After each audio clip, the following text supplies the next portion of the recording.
Welcome to the Couch Scouts Podcast. We provide league-winning analysis, advice, and tools to help you dominate your league and build a dynasty. Scout, draft, win. Here's your host, Matt Cooper. Welcome to the Couch Scouts Podcast. I am your host, Matt Cooper. With me is my co-host, Matt Rupert. How you doing, my man? I'm doing good. And tonight we have a special guest, Rich Dotson from DynastyNerds. Thanks for being with us, Rich. Oh, it's a pleasure, boys. It's always good to be talking Dynasty Fantasy Football. That's right. Our favorite thing to talk about. So, Rich, I think most of the people listening probably know who you are, know a little bit about DynastyNerds. But in case anybody doesn't, why don't you tell them a little bit about what you guys got going on over there? Yeah, I mean, if you're looking for super dope tools and great content and just pretty much anything you need to dominate your leagues, just Google DynastyNerds and you will find a plethora of content, a plethora of information. If you go to DynastyNerds.com, and we just launched our rookie guide. That's pretty sweet. And I said we have an app, we have a podcast, we have all that fun stuff. If you play Dynasty, check out DynastyNerds. And like I said, I promise you we'll have something there to make you a better player by the time you get done through all our stuff. That's awesome. Yeah, I love my DynastyNerds subscription. People who are longtime listeners here know that I'm actually employed by DynastyNerds. I'm the film room coordinator in addition to what I do here with Couch Scouts. And so we've got the all 22 film room, which, you know, I guess most people probably have done their film study for the rookie class at this point. But it's always fun to get in there and get eyeballs on the tape, and a lot of great resources over there. It's one of go ahead. You do a top-notch job running that for us. I mean, to me, it's, you know, launching DynastyNerds, and you know, when we started expanding, like that was my number one priority, was launching a film room, right? Like, you know, Dynasty to me is a very simple. It's not a simple game. I break down. It's like who to buy, who to sell, who to draft, right? Like, and who to draft. It's easy, like, to absorb content, but if you want to put your own eyes out, you want to do your own studying, like film is where it's at. Nothing else, not YouTube, anything else. And we are blessed to have our access to a large all 22 library for film. And you do a great job running that, man. So shout out to Matt for making it even better what we already had. So I appreciate you. Thanks, man. I appreciate that. And I will say I paid for a DynastyNerds subscription before I joined the staff with you guys and thought it was worth every penny. So you guys can use promo code COOP, COOPE, and get 15, not PE. What am I talking about? COOP, and get 15% off your DynastyNerds subscription. So definitely check those guys out. Well, tonight on tonight's episode, we are shifting our focus from NFL rookies to NFL vets. And so the rookie draft can have a huge effect on rosters and vet players that are on your fantasy teams. And I think so much of the focus can go towards the rookies that we forget to talk about kind of the ripple effect on how it affects everybody else on your dynasty roster. And so that's kind of what we're going to get to and talk about on the show tonight. And this is really going to be a little 2-week mini series. So tonight we're going to be talking about NFC NFL vets that are either winners or losers coming out of the NFL draft. And then next week we're going to talk about AFC. So getting into it tonight, and we're going to start with some winners from the NFC, people whose value maybe increased. You expect a bump in production, or maybe you just were bracing for them to get a major hit from the NFL draft, but they survived it. And so that's where we're going to start with over here on the winner side. And we'll start with you, Rich. Who's your first NFC winner? Yeah, I have it's weird because I kind of group this. It's for the winners to me. There's two winners in this situation, but they're tied hand in hand. DeAndre Swift was a big winner of this NFL draft, and Caleb Williams is equally just as much a massive winner. And they're tied hand in hand because it starts with the line, right? They made that offensive line was doo-doo butter last year. It stunk, you know, and it was like you're out of toilet paper, like you're walking around stinky all day long. And you know, so what do? They go out and they trade for Thuney, who was an all-pro guard. They trade for Jonah Jackson. They signed the top center in free agency, Drew. I think it's Allman. I think his name is. But he was a top 4 PFF center. They drafted another guy in the 3rd round, so they massively upgraded their offensive line. And when you look at DeAndre Swift, has DeAndre Swift been the best running back since coming out? No, absolutely not. And I'm not going to sit here and say otherwise, but he was running back 19 through week 17 last year in PPR leagues, which is a mid-range running back too. That's a championship caliber player, right? That's good enough on a dynasty roster to help you get where you need to go. So they don't bring anybody in. I still expect Nick Chubb. Everything I hear is like that they really want to sign Nick Chubb. So I do expect Nick Chubb to sign there. After watching Nick Chubb last year, I don't know if he overly worries about me. And even if they do, Ben Johnson's the master at running a dual running back system. And Roschon Johnson's there. He doesn't overly excite me from that standpoint. And know what Ben Johnson can do. And the weapons around him, more so. And this is why Caleb Williams is a winner. Not only to upgrade the offensive line, they have Rome Odunze, who took like number 8, number 9 overall last year. They have Cole Kmet. They have DJ Moore. Then they go out and they draft Matthew Golden in the 1st round. They draft not Savion Williams. They took somebody else later as well. But either that being said, they have his passing core is a thing of beauty, right? Like he's got so many weapons with a much better offensive line now to take all those sacks. And same thing, that's going to open up lanes for Swift. And if there's any offensive coach that you're going to get excited about, like we get excited about Sean McVay.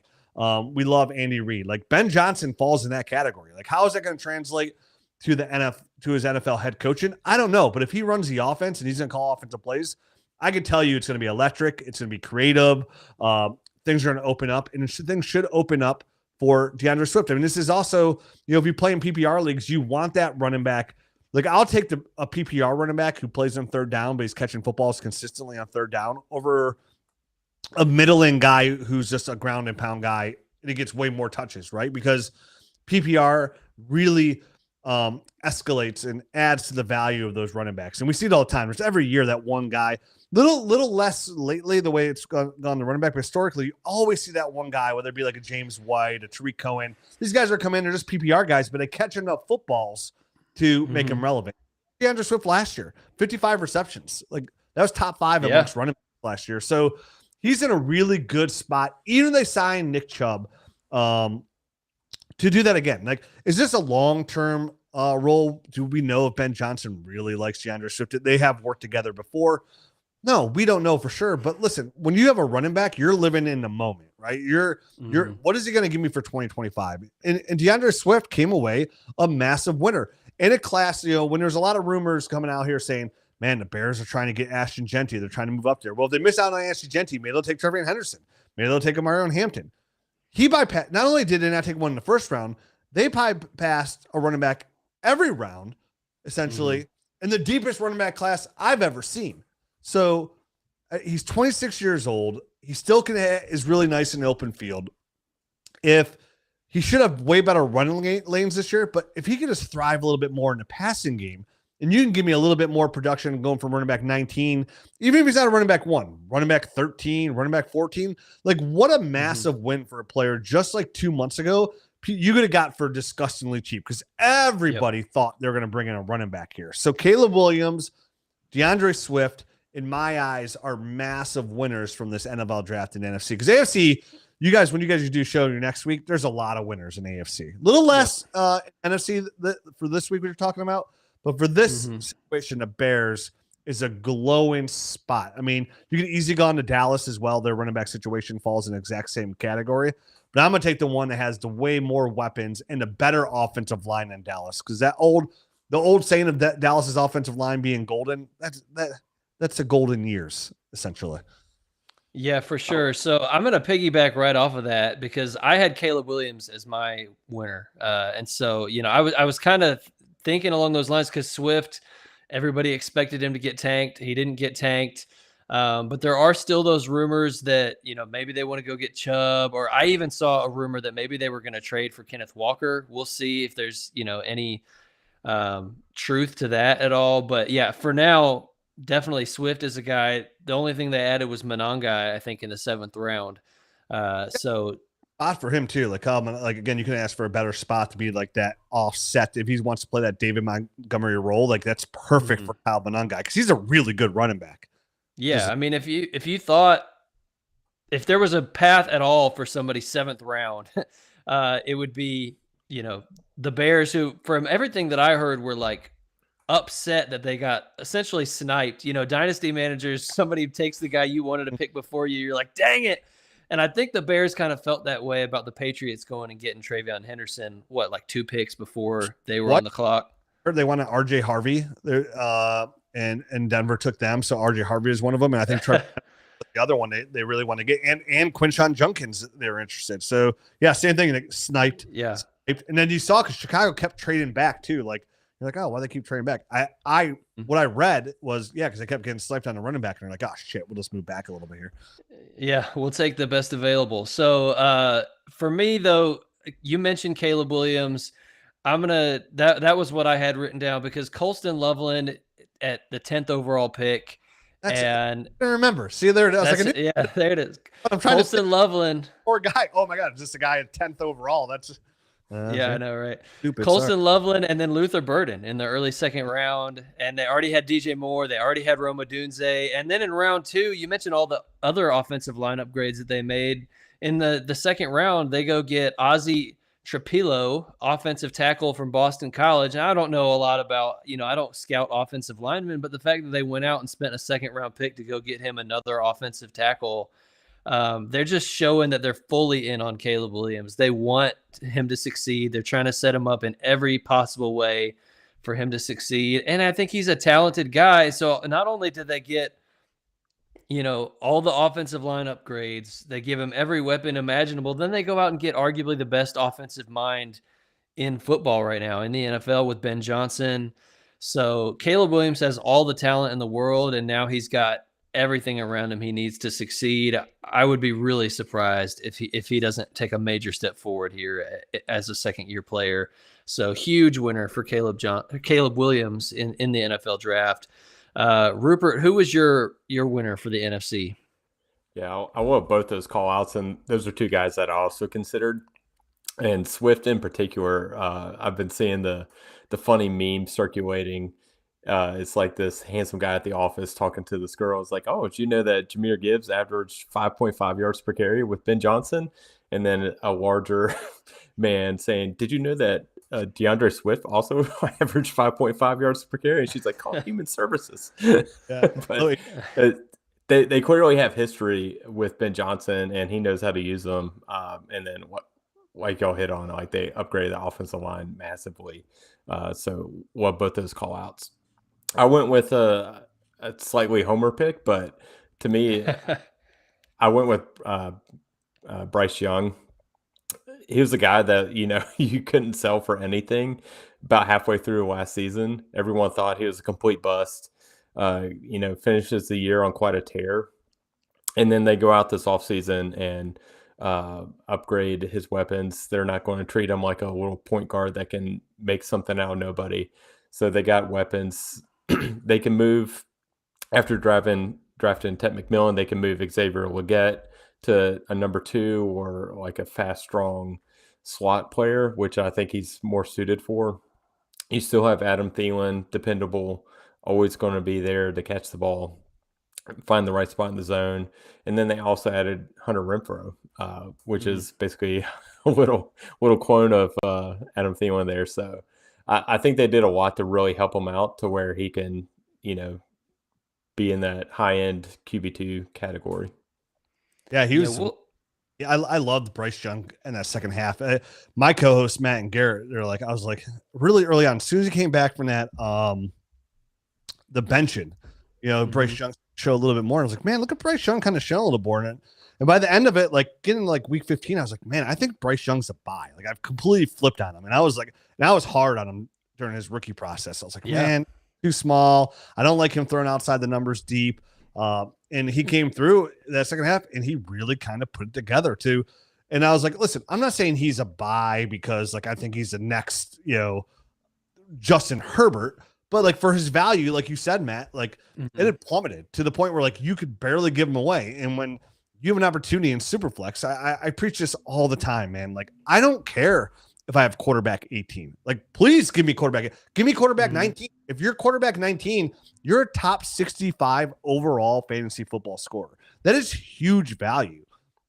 So when you have an opportunity, get those guys. And like when those, like, Dynasty is a game of windows, right? So like one of the best windows to get your hand in sometimes are those quarterbacks. Definitely when they have top 5 draft pedigree where they're going to kind of get some really good opportunity. I think only 2 quarterbacks that went top 10 that didn't really get a legit chance were Trey Lance and Josh Rosen, right? But everybody else usually gets a fair shake. The number 1 overall pick is certainly going to get a fair shake. And historically, outside of like Jamarcus Russell, those guys always end up being pretty solid from a fantasy football perspective. And I think a lot of people like lose that perspective for a guy like Bryce Young. They're like, oh, he's quarterback 19. Like, okay, yeah, but we're talking about quarterbacks here. That's a massive win, right? And if he's your quarterback 3, quarterback 2, like that's the thing. The Superflex spot, you can start multiple positions, but even a middling quarterback can outscore for the most part every wide receiver 2 out there, every running back 2 out there. They're really just competing with the running back 1s, the wide receiver 1s, those high-end wide receiver 2s. And again, those are championship caliber players. And like, what are you trying to do? You're trying to build the best lineup to do what? To win a championship. And Bryce Young coming away this year. And listen, I hope that coach staff can really put some stuff around him because even like me talking a lot of smack about Bryce Young, not thinking he's going to be good. I really do wish all these kids success, right? Like I really do. Like this is their dreams, their livelihoods. And if they're going to try and put the effort in, like I want everybody to succeed. But as a dynasty analyst, I also have to be realistic about it. Like saying, hey, I'm looking for guys that are going to score a lot of points. I didn't believe Bryce Young. So he kind of proved me a little wrong last year. Can he keep that momentum going? I don't know. Yeah. Hope so. Yeah, he looks like a solid QB2 moving forward. To y'all's point, I mean, I don't think he could have responded any better to the benching last year for Andy Dalton. I mean, he just said all the right things, put his nose to the grindstone, improved, got his mind right, got his confidence back, came in, and even with, very little weapons. I mean, his top weapon still down the stretch when he was having all this success was 34-year-old Adam Thielen. Yeah. And he put together a really good second half of the year for real life and for fantasy. And I think has a chance to build on that. And to your point, Rupert, they go in and they add Ted McMillan with a top 10 pick in the draft, which I think is a huge asset for him now to have like a real number 1 wide receiver that he can throw to. So we're going to take a quick break and then we're going to talk some NFC losers coming out of the NFL draft. But I wanted to shout out to you guys, our website, CouchScouts.com. It is the best time of the year to join the Couch Scouts family. Rookie content is our bread and butter. We just put out a rookie guide. We covered over 70 prospects, in-depth scouting reports. It's like a 166-page document with, our rankings color-coded by tier. We've got positional rankings. We've got detailed scouting reports, film grades in there, similar to what you guys do with the Nerd Score, Rich. We put film grades on each player. And I think it's really the ultimate cheat sheet to dominating your rookie draft. You said earlier, Rich, that the key to Dynasty really is you said who to draft, who to buy, who to sell. Our strategy is similar. Our philosophy, we're like, if you scout really well, you're going to dominate your rookie draft. And if you consistently dominate your rookie draft year after year after year, you're going to accrue tons of value on your roster. And ultimately you're going to win your leagues. So that's kind of our philosophy around here. And all of our tools are built towards that. We've got one-on-one consultations where you can come in and get 30 minutes on a Zoom call with one of our pros to talk through a dynasty roster if you're choosing. We've got bonus podcasts every week that we put up just for our members, all kinds of good stuff on our site. And you can get all that for as little as $5 a month and even save 15% off of that with an annual subscription. So definitely check that out, CouchScouts.com. And we would love to have you join the family. So with that being said, let's jump back in to the second half of our show here and talk some NFC losers coming out of the NFL draft. And Rich, I'll throw it back to you to kick us off again. Who's your biggest loser from the NFC? Yeah, this is going to be a shocker to some because it's a rookie. It's a rookie. Okay. And it's a first round rookie too, which is hard to do because we get excited about these. Because my biggest loser is Matthew Golden. Okay. And you could throw him into, and again, I'm kind of cheating here a little bit again, because you can kind of throw it into, I could have said, oh, Jaden Reed, right? Like Jaden Reed's a big loser here because of what they did. Yeah. I think when you have an opportunity to get a guy who won the first round, those rookie receivers, like you really want to jump on those guys. And he was really high on a lot of people's boards that I trust. Like I didn't have him as high as everybody else at my film grade. Like I thought he was like solid, but like I wasn't getting blood flow down low. Matthew Golden with everybody else, you know what I mean? So like, and then he goes to Green Bay, and I said throughout the whole process, like, listen, I'm gonna bump Matthew Golden a little bit here because everything I read, he's getting first round draft pedigree. He's a 4.29 guy. Texas operates their offense a little funny, where like their receivers don't necessarily get the respect they probably should, or to exploit their talent, right? Like Isaiah Bond was just a decoy 100% of the year. Same thing. And Matthew Golden, they let the receivers like relax a little bit at times. So I was a little nervous about him. And then he comes out, he had a really good combine. He goes 23rd overall in the draft. And that's exciting. And I think, and the reason I want to bring him up is like, I think a lot of people play the game. And this is, again, probably why you guys want to sign up for like, the Couch Scout service, right? Like Matt's right. Like your rookie drafts, like how do you get better in Dynasty, right? If you play in a real league that's real deep, like you can only trade and draft. Like that's how you get better. So like, if you can find a reliable source like Matt Cooper, Matt Rupert, DynastyNerds to really help guide you to make sure you don't make those mistakes, like to make the mistake of taking the wrong player, right?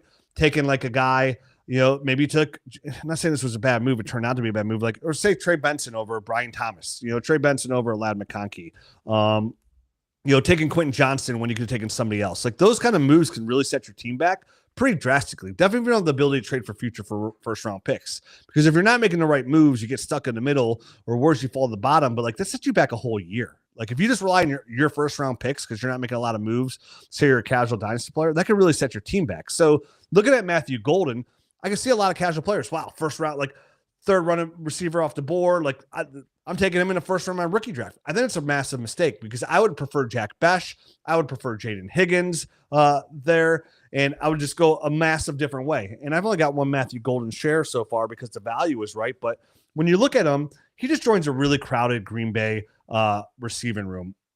When you look at that receiving room last year, they have a lot of good route runners like Jaden Reed's a high second round pick, right? Iffy hands, but a very solid Deebo Samuel kind of esque player. Dontavian Wicks, really solid route runner. They got Romeo Doubs there. Christian Watson should be back at some point. On top of that, then they invest a third round pick in Savion Williams, right? This is another gadget player, big speed, go route receiver. So on top of that, he goes into this room, right? Lots of different weapons to go around. And this is a Packers offense where Matt LaFleur and Jordan Love like to spread the ball around already without even thinking about my Jaden Reed shares, who I was all in on. I fell in this trap, right? Like, I fell in love with Jaden Reed. I was talking about him a ton. I traded first round picks for him last year to get him and start off the year hot, right? Week 1 goes out and scores like over 30 points. And then it was just downhill from there because the Packers like to spread the ball around. Because not only do they have those talented receivers everywhere, they got 2 really good young tight ends in Tucker Kraft and Luke Musgrave. So you look at the Packers last year in 2024, no receiver topped a 15% target share.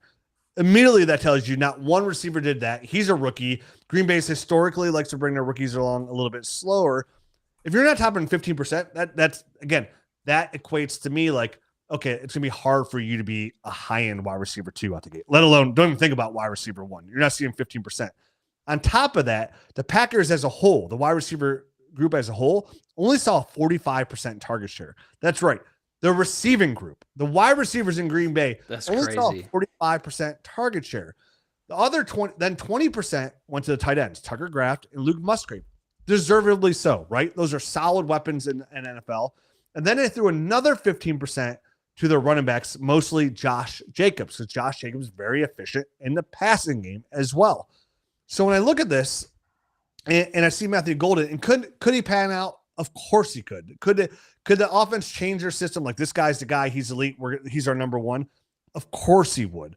But like, I hate the number one thing I don't like to do is try to like predict outlying situations or like something's going to magically change because I think it's going to change. Like I try to stay like historical data, right? Like if you're playing poker, you get 7-2 offsuit. Could you flop a full house? Of 100% you could. But odds are you're going to lose the hand, right? That's the odds are. And I'm a big odds guy when it comes to fantasy football. I've been Dynasty. I've been playing Dynasty for 22 years, right? I'm in a ton of leagues. So like I have my eyes on everything. Like I get to do this for a living. So like it's the people that try to like stretch the rules and go outside the what's typically going to work because they think they're smarter than everybody else and they want to be able to stand on that soapbox to say I told you are going to be wrong more than they're right. So Matthew Golden falls in a situation where like, man, like I just don't love that. It's like when a receiver goes to Baltimore, you're like, oh crap. Yeah. Man, just don't love exactly. That. Now, can things change? Like Zay Flowers changed that, right? Zay Flowers showed at times like he could be a fantasy football wide receiver 1. So that can happen. But historically, you're screwed, right? Like, but even Zay Flowers is the number 1 guy on his team is from a fantasy perspective, not as exciting as the number 1 wide receiver on basically every other NFL team. Right. Yeah. So yeah, I like that take. I have not found myself drafting a Matthew Golden share yet. With where he's been going off the board. And, even in that early second round range, I'm finding myself taking Luther Burden there and just taking the upside shot. Okay. But not me. Yeah, I'm all out on that guy too. I know. Well, he could have been a loser too, man. Cause I mean, we're going to talk about the Bears pass catching room in a minute for sure. Okay. All right. Yeah. So I've got a Bears pass catcher in there too, but who's it going to be? Yeah. Tease. Well, you could almost choose any of them, but I'll continue on your point for a second here with Golden. You mentioned Quentin Johnston. I don't think he's to that level where I'm like, hey, avoid. Like he can't catch. He's got bust written all over him. I think he's just like, it's just a big shoulder shrug. Like he's all right. Is he a championship? That's again, like, is he going to help is he going to make my team significantly better? Like, can I put him in my lineup every week with confidence? I don't think so. Maybe it pans out that way, but I don't think so. I'd rather go much like just imagine like the cost comparison, right to NFL draft or pre-draft, Matthew Golden, Jerry Jeudy. Like I would take Jerry Jeudy 100 times out of 100 times over Matthew Golden. Like 100, and again, it's just about perceived value than real value. Sure. Well, Rupert, let's continue the conversation. I'll save my Chicago Bears wide receiver teaser for the end of the show. But who's your AFC loser here? My NFC loser is NFC. My bad. Yeah, there's a lot more losers. I feel like in the AFC. I feel like there's a lot more kind of studs drafted in the rookies in the rookie draft for that side to kind of nuke some guys' value, but. I went with Jalen McMillan here. I have a couple shares that I was kind of hoping that he would just be that slot role this year. And with them and drafting Mbuka, that's just not going to happen. He's just a much better player. And then also to an extent, Godwin coming off an injury, already 29, even though they signed him to that new deal, he's not going to be the clear number 2 target earner in that offense. I think Mbuka is good enough to where he's going to steal some targets from him as well. So really that Bucs wide receiver passing room is really crowded now. And I mean, it's good for Baker Mayfield, but for fantasy purposes, trying to sort out behind Mike Evans, who's going to get some targets there, is going to be a little tough. Yeah, you could easily have called out Baker Mayfield as an NFC winner. Because they added Mbuka for him as a pass catcher. And I agree with you. I think Jalen McMillan's pretty much dead. I wouldn't even trade a third for him at this point. It's like, what's the path? How many guys do you know are the 4th wide receiver on their depth chart that have any fantasy relevance? So I like that call out. And he is a guy that, like, literally a week before the draft, we were seeing in our Discord people saying, hey, should I trade 2-8 for McMillan? And there was a debate about it. And some people felt really strongly like, give me McMillan. And other people were like, give me the 2-8. And so now it's like, I wouldn't even give a third for him. So he is a guy whose value took a big hit from somebody that at least some people were really optimistic on. I wasn't super. I was on the 2-8 side just for the record. Same. But nobody's giving 2.8 for him now. Good luck. So to wrap up the show here, my final NFC loser is I chose Rome Odunze, but really I feel like I almost could have said any Bears pass catcher, because everything that we said in the winter section about Caleb Williams and what they did for Caleb Williams is great for him, and it just totally muddies the water on the pass catcher side. Like I know that out of this group, there are going to be some people that end up being a huge value because everybody panics about it. And maybe Rome's that guy. But there's, coming off of a disappointing rookie season and the coach that they just brought in spends 2 high picks on pass catchers. It's like the target share is there's not enough targets to go around. So either everybody's going to disappoint in that room at ADP, or you're going to have a couple guys that really pop off and a couple guys that are total duds. And I'm curious to see which way it'll go. That's definitely something to watch and keep an eye as a player. And I was very much on the buy/hold side of, people panicking about his rookie season being a little bit underwhelming. I was like, he's going to be fine. He's still really talented, still's got the draft pedigree. They're bringing in Ben Johnson.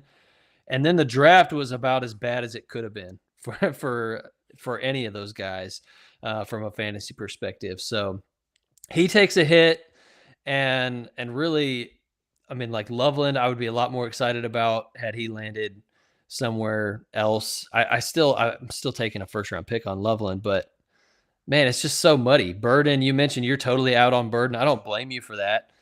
So I'm curious to hear your take on this whole situation, Rich, because I think there could be some value to be had if you can correctly guess which Bears receivers are going to be the guy. Maybe DJ Moore gets moved.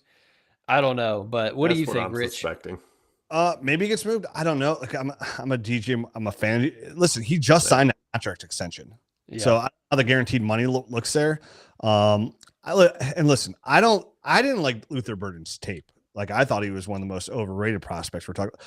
Is he electric with the ball in his hands? Absolutely. Yep. But getting to that point is a long road to me, right? Like his release isn't that great. He's lazy in his routes. He pouts. Again, he'll pout on the sideline. He'll give up on his routes if he's not getting the football. Can he be coached out of that? Yeah. But again, historically, those kind of guys don't change they don't. Like you see that usually carries over. Some guys get through it and it's still, but even guys that get through it, like, Stephon Diggs slipped to the 5th round of the NFL draft out of Maryland because of the same thing. Like everything I didn't like about Luther Burden is why Stephon Diggs slipped. Same thing, 5-star recruit, big attitude problem. Well, that popped its head up a couple times in the NFL. That's why he's been moved so many times as well. Now he's an elite talent. And it's translated, but Luther Burden finds in a situation. Rome Odunze is your loser. I can see that. And I'm really curious how this plays out because Rome Odunze was a top 10 NFL draft pick in an extremely deep class. And in my opinion, one of the best draft classes I've ever seen in my entire life. Top 10. I think it was 8 overall, if not 9. And, and remember, like, Caleb was pumped about that. Like, he was looking for Rome. He didn't, when he got drafted, he waited. He heard they took a Rome. He went back looking for Rome and stuff. So, like, that's his guy as well. And listen, top 10 draft capital is much different than second round draft capital. Yeah, that's true. $25 million a year is drastically different than second round draft capital. That's Rome Odunze and DJ Moore. They have Cole Kmet, who's solid. And then they spend a top 10 pick on a tight end who's just basically a big wide receiver. So where does Luther Burden fit into this? He's going to be a slot guy. How many targets does he get to make it worthwhile? Do they spread the ball around? The one thing I like about Rome, though, is like he wins differently than every other receiver there. Like now, DJ Moore's a very good route runner. He's really good with the ball in his hands too. And I'm a DJ Moore stan. I think he's an elite receiver. I've always loved DJ Moore. I always think he's been underrated. I was unbelievably excited this year for him to go when Ben Johnson signed there for DJ Moore. He's gonna be a wide receiver 1. And then of course they do what they do. I'm not as worried about Luther Burden as others. And to be honest with you, historically, tight ends usually take a couple of years to like develop into their role. Colston Lovin's come from surgery, didn't play the whole back half of the year last year. He's got to get acclimated in the NFL offense and the bigger, stronger defenses. So like, I think it's going to play out. I think Rome Odunze does well, and I think DJ Moore still does really well. I really do. Does he get moved? It wouldn't surprise me. I think he'd have a better chance to get moved in the offseason because, again, I think they want to like give Caleb Williams every opportunity he can to succeed, and kind of see how like it plays out with him. Like he gets a really good rapport with DJ Moore. I think that it's going to come with Rome Odunze. I think Rome Odunze will be the true number one receiver in that offense. So I think it's going to work out pretty well. So for me, I really hope so. And I would love for that to be the case. And I think if that is the case, then Rome's a value right now because people are panicked on him. I think me choosing him as a loser is not necessarily me saying sell him. I'm definitely not saying sell low on Rome Odunze. So please don't hear me say that. I just think it's a guy that like, man, he came in to the draft thinking, man, there's a highly concentrated target share here between DJ Moore and Rome Odunze in this Ben Johnson offense with Caleb's taking a step forward. And it was like, I was so pumped for Rome. And now it's like, oh, do I have to be patient with him again? Like, I just, spent a really high draft pick on him. He's got that draft. Like, you're like, oh man, like out of that class, I just mentioned it's one of the best classes ever. Like, you don't want to get your hand caught in the cookie jar. You don't want to get that one guy who's not elite when everybody else has like Ryan Thomas, Lad McConkey, all these Neighbors, Harrison. So, and you're right. You can be down on a player and be pessimistic, but not say he's a sell. I mean, we just did on Dynasty Nerds show. I think our episode, we recorded it last night, but comes out tomorrow, our second show. Ours is draft winners and losers. We can do AFC, NFC. My AFC loser, which I'm sure I don't want to jump into your show or ticket, but I doubt you guys would pick this play. I kind of want the shocker was Brian Thomas. Okay. I think that's going to shock a lot of people. When you draft a guy, same kind of role where you're like, dude, my rookie receiver just finished as wide receiver 4 overall in PPR. Like, I'm a winner. Like, this is. I'm set up for like, I have an elite prospect on my team. Then I'm like, dude, they fire the GM, they fire the head coach, they bring a whole new regime. And what is the first thing this regime does? They trade their first round pick next year, pick 36, which was in NFL draft capital might as well be a first round pick. That's how valuable that pick is in NFL GM's eyes. And they trade number 5, again, a very valuable pick, to move up to number 2 to do what? Take a wide receiver. What did Jacksonville say? Hey, we view him as a wide receiver first, cornerback second. Yep. Well, what? Brian Thomas, as good as you were, if they had to pick one of you right now, I could tell you which. It doesn't matter what you did last year. Everybody knows what Brian Thomas did last year right now. If you went to the GM right now and said, hey, you got to keep one of these guys, who you keeping? Guess who they're keeping? Travis Hunter, right? That's their guy. That's who they just invested 2 first-round picks and a second-round pick in. So, same thing. I said in the show, I was like, listen, just because I say Brian Thomas isn't a loser or is a loser of this draft doesn't necessarily mean, I don't mean go sell him. It's just going, I think personally, if you expect him to be a top 4 receiver again, those days might have been it, right? That's like Jonathan Taylor coming out being running back 1 overall. And then it's like, hope you stay healthy, buddy. So it's the same thing. You can be down on players. It doesn't mean like, oh, give them away or sell them and get them off your roster. It just means like, dude, this kind of sucks. Like, same thing for Rome. You're like, I still like the talent. I still like the player. But, dude, this kind of sucks. Like, you can do all this. Same thing. If you have Jaden Reed, you're like, I like the player. But like, this kind of sucks. And the narrative that's out there is like, oh, well, Ben Johnson just went and got his guys. He took, top 10 pick and then early second on his guys. And then he wasn't there when they drafted Rome or when they signed DJ Moore. I'm like, yeah, that's true. But like, just because a guy inherits a player doesn't mean that it's like, oh, I don't care about him, he's expendable, whatever. No, he's still a really good player. You could say that about like a Travis Etienne that like didn't perform well. You could say, okay, Cohen isn't invested in him. that narrative works in a situation like that, but I don't think it really works when you're talking about a top 10 wide receiver talent like Rome Odunze or even a DJ Moore. We totally agree with you. We love DJ Moore. So I think it's going to be really interesting to see how it shakes out because they did just invest a lot in Burden. But at the same time, they did invest more in Rome, and we like Rome. I would say I like Rome more than I like Burden for sure. Oh, by light years and millennia. Yeah. And you're right. And that's the thing. All three guys ahead of Luther Burden are significantly more invested in, right? Like DJ Moore's big contract and Colston Loveland's and Rome Odunze's draft capital, right, are significantly better than those guys. And what comes with that draft capital? Guaranteed money.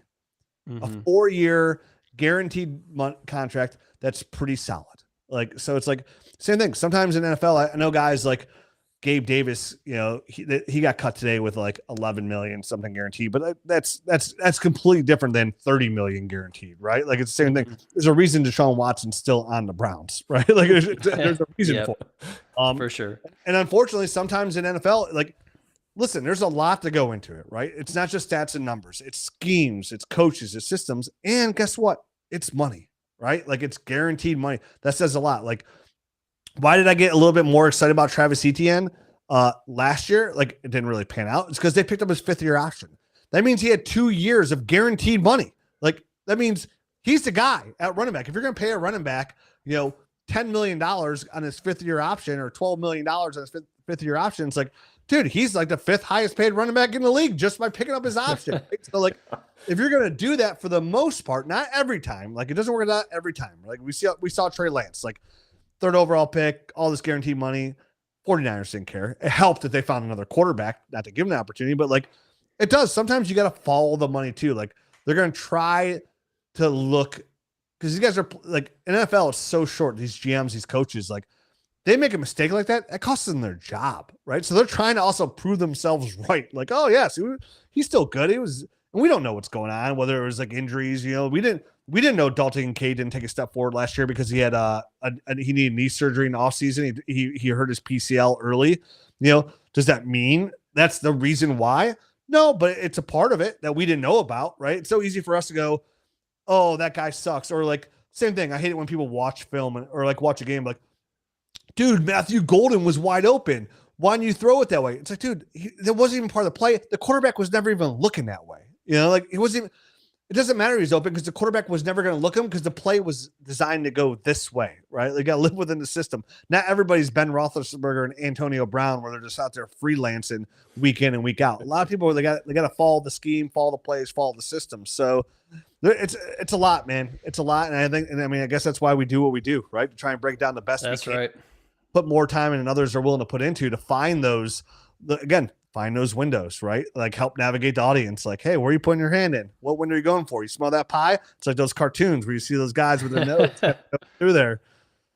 Dynasty assets. That's right. Well, Rich, I know you got another meeting to get to, so I'm going to let you go. But thank you so much for being on, for giving us some of your time. It was great having you on the show to talk NFC winners and losers coming out of the draft. And love what you guys are doing over at Dynasty Nerds. Thank you for letting me be a part of it as the film room guy, and appreciate you being on the show tonight. So if you're listening, if you're new, thank you for checking us out. Glad that you're here. Check out CouchScouts.com and check out our free Discord in the show notes. If you look any platform that you're listening on, click on the show notes. There's a link to join our free Discord. We just want to get to know the people that listen to our show. There's a really active community in there of 250 Dynasty sickos posting trades, reacting to news, talking shop all the time. People are posting league openings if you want to get in some leagues. So definitely encourage checking out the Couch Scouts Discord, and whatever app you're using, please leave us a rating and review. It really helps, and we appreciate it greatly. So thanks for listening.